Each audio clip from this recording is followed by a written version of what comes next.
السلام عليكم ورحمة الله وبركاته. كم جرتن كبجم تودا في جالتم توني خردم توني برسيسا ورمات الحمد لله نجاكوت نجاني كي كان جال الله إنك بجارا بكجرتن مرس نجاو. إجادا وتوتن كيا فيديو الرافن كيساتي وني نسمبرسيسو على واتساب نمادا إيمو نمادا كسم مسنجري نمادا سالبمتي فجنيا تي خردفو دن دسني يوكين وان إن نما وليو بريسو سالبمتي بيكو دن دسني نسمبرسيسو. إجادا وتوتن كيا كانوا كفام جيتشودا غوت مان غوتو تيجودا nama hordofuu barbaadan tokko salphumatti hordoftanii waan inni nama walii barreessu hunda jechuudha akkasuma waan namni barreessuuf hunda beekuu ni danda'ama jechuudha telegiraama yoo barbaadan waan inni fayyadamu jechuudha isin eegale. Egaa daawwattootaan kiyya warroonni YouTube chaanaala keenya faarawwataa ta'an baga nagaan dhuftan jechaa barumsa dabalataa argachuudhaaf chaanaala keenya subscribe godhachuun dagatinadha. Yeroo subscribe gootan barumsi asirratti dabarsinu guyyaan nama dura akka isin bira gahuuf mallattoo notification san kilik itti godhadhaa booda all kajettu kayyadhaadha. Barumsan garaadhaa isin darbee chaanaala keenya jala seenaadhaa baradhaadha. Waan isin dhibee gaafii isinitti ta'e komentii jalatti nu barreessaadha. Maatiiwwan chaanaala keenyaadha ammoo viidiyoo keenya like share gochuudhaan jajjabeessuun dagatinadha. Egaa gamanuu waan hanga barumsaan dabarsaa hanga xumura viidiyoo keessatti na faana turan hordofaa isiniin jedha.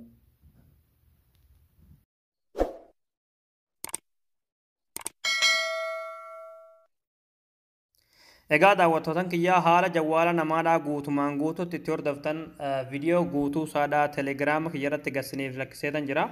Asirratti jechuudha seerri yuutuubiidhaan waa hin eeyyamneefu asirratti isin barsiisuu hin danda'u jechuudha isin gale. Telegiraama kiyyaas jechuudha haala itti argachuu dandeessan liinkii isaadhaa description boxii jalaan isiniif ka'a yookiin komentii awwalaa jalaan isiniif ka'a jechuudha. Achirraan liinkii sanarratti kilik gootanii joon gootanii video san achirraa baratuu dandeessan jechuudha isin gale. Akkasuma yoo barbaadan jechuudha tuktuki kiyyarraanis argachuu ni dandeessan jechuudha isin gale. Asirratti kinoo liinkiin ni jira. Liinkii kanarratti kilik yoo gootan jechuudha xawwaalii gara telegiraama kiyyaatti isin geessa jechuudha isin gale. Haaluma kun amma asirratti amma argaa jirtan kana xawwaalii isin geessa jechuudha asis fida jechuudha isin gale. Ammallee yoo barbaadan jechuudha Facebook irraanis hordofuu ni dandeessan jechuudha. Facebook irraan galtanii asirratti jechuudha. Facebook yeroo galtan kan as jalatti kan linkiin telegiraama kiyyaana jira. Irratti kilik yoo gootan kunis xawwaaliidha gara chaanaala telegiraama kiyyaa isin gashi jechuudha. Isin fida. Haala kanaan xawwaalii as isin fida jechuudha isin gale. Haala kanaan asirraa viidiyoo guutuu baradhaadha jechuudha.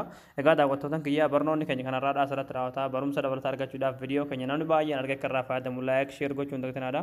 Barumsa biroos nagaa walitti deebinutti waan hordoftaniif galatooma.